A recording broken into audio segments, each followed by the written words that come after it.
नमस्कार दोस्तों, मैं नरेंद्र शिवरे आपके अपने YouTube चैनल साइंस ऑफ सनातन में आप सभी भक्तों का स्वागत करता हूं। आज हम इस वीडियो के माध्यम से शिव भस्म बनाने की विधि के ऊपर चर्चा करने वाले हैं कि किस तरीके से हम सभी भगवान शिव के पूजन में इस्तेमाल होने वाली शिव भस्म को आसानी से ही घर पर ही तैयार कर सकते हैं।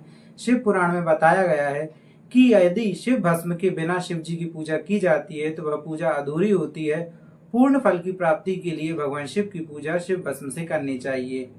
अब हम जानते हैं कि किस तरीके से हम यह जो शिव भस्म है उसे घर पर ही तैयार कर सकते हैं। इसकी जो बनाने की विधि है वह भी शिव पुराण में बताई गई है।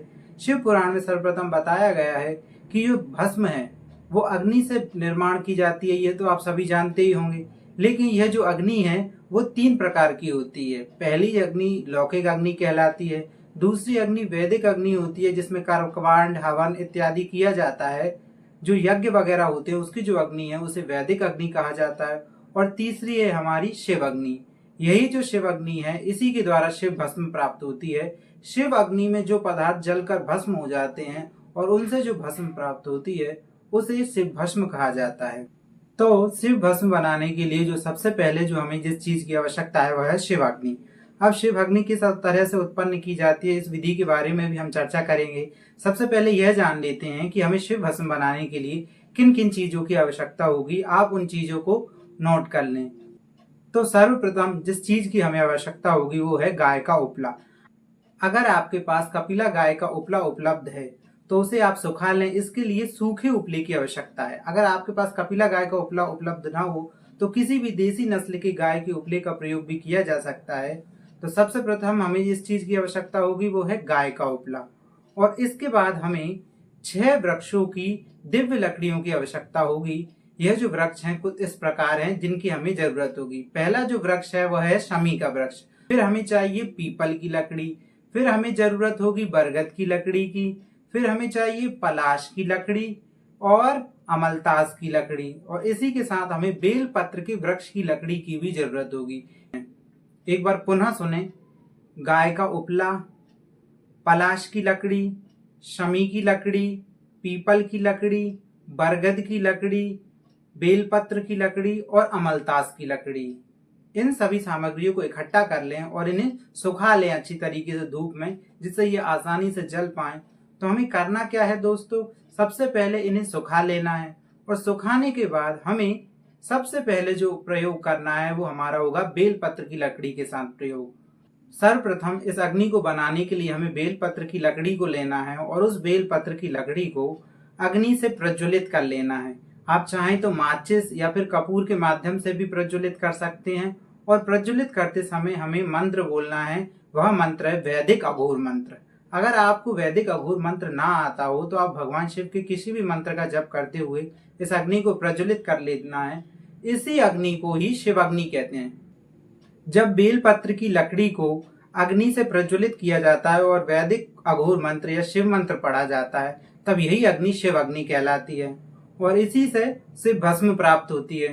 तो हमें क्या करना है, सबसे पहले यह जो लकड़ी है वो वैदिक मंत्र से जला लेनी है, शिव मंत्र से जला लेनी है। और इसे रखकर इस पर थोड़ा कपूर की सहायता से अग्नि के स्वरूप को बढ़ा लेना है, जिससे कि आग अच्छे से जल पाए। जो सभी सामग्रियां हमने इकट्ठा की हैं उन्हें इस अग्नि के पास लगा दें, जिससे कि वो आसानी से जल पाए। गाय का उपला, शमी, बेलपत्र, अमलतास, पलाश, बरगद, पीपल, इन सभी की लकड़ियों को उसके अग्नि के आसपास रख दें, इकट्ठा कर दें, जिससे कि अग्नि इन सभी को भस्म कर सके। और अगर आप अग्नि को अच्छे से प्रज्वलित करना चाहते हैं तो आप थोड़ा कपूर का चूर्ण बनाकर उसके ऊपर डाल सकते हैं, जिससे अग्नि अच्छे से अपना कार्य संपन्न कर सके, उन चीजों को भस्म कर सके। जब यह अग्नि पूरी तरीके से इन वस्तुओं को भस्म कर दे और अग्नि शांत हो जाए तो आप क्या करें, एक अच्छा शुद्ध वस्त्र कपड़ा लें, पवित्र कपड़ा लें और उससे इस भस्म को छान कर किसी बर्तन में भरकर रख लें। और जब कभी आपको शिव पूजन करना हो तब इसका उपयोग कर लें। यह जो भस्म है अब हमारे उपयोग के लिए तैयार हो चुकी है। अब देखते हैं कि जो शिव भस्म है उसके उपयोग के बारे में भी हमें जानकारी मिलती है कि किस तरीके से हमें जो है इस शिव भस्म का प्रयोग करना चाहिए। इस शिव भस्म का प्रयोग 2 तरीके से किया जाता है। पहला है हमारी आत्मशुद्धि के लिए। अगर हम अपनी आत्मशुद्धि के लिए इसका प्रयोग करना चाहते हैं तो आप सूखी ये भस्म लें और अपने माथे से थोड़ी इस भस्म को लगा लें, तो यह हमारी आत्मशुद्धि कर देगी। लेकिन जब पूजन में शिव भस्म का उपयोग किया जाता है तो इसे जल में मिलाकर उपयोग किया जाता है। जैसे कि हम चंदन लगाते हैं उसी तरीके से भस्म में थोड़ा सा जल मिला लें और उसे अच्छी तरीके से घोल लें। और उस समय जब आप भगवान शिव को तिलक करते हैं तब भी घुली हुई भस्म का ही आप तिलक करेंगे, और खुद को भी तिलक करना हो तो हम घुली हुई भस्म का ही तिलक करेंगे। तो आप क्या करें, घोल लें इसे पूजन काल में। जब आप भगवान शिव का पूजन कर रहे हैं तब आप जल के साथ इसे घोल लें और भगवान शिव को त्रिपुंड लगाएं और अपने माथे पे भी त्रिपुंड लगाएं। कभी भी अगर आप किसी भी समय शिव पूजन कर रहे हैं, चाहे वो सुबह का समय हो, दोपहर का समय हो, शाम का समय हो, रात का समय हो, कभी भी आप इसका प्रयोग कर रहे हो, चाहे इसका प्रयोग इंसान करे, देवता करे, मुनि करे, कोई करे, चाहे स्त्री करे या पुरुष करे, कोई भी जब इसका प्रयोग करेगा तो उसके जल मिश्रित भस्म का ही प्रयोग करना है। पूजा काल में हमेशा जल मिश्रित भस्म का ही प्रयोग किया जाता है। तो आप देख रहे हैं कि अभी श्रावण मास आने में कुछ ही समय शेष है, 1 महीने बाद ही हमारा श्रावण मास हमारे समक्ष होगा और हम सभी भक्त भगवान शिव को प्रसन्न करने के लिए नाना प्रकार के प्रयत्न करते हैं।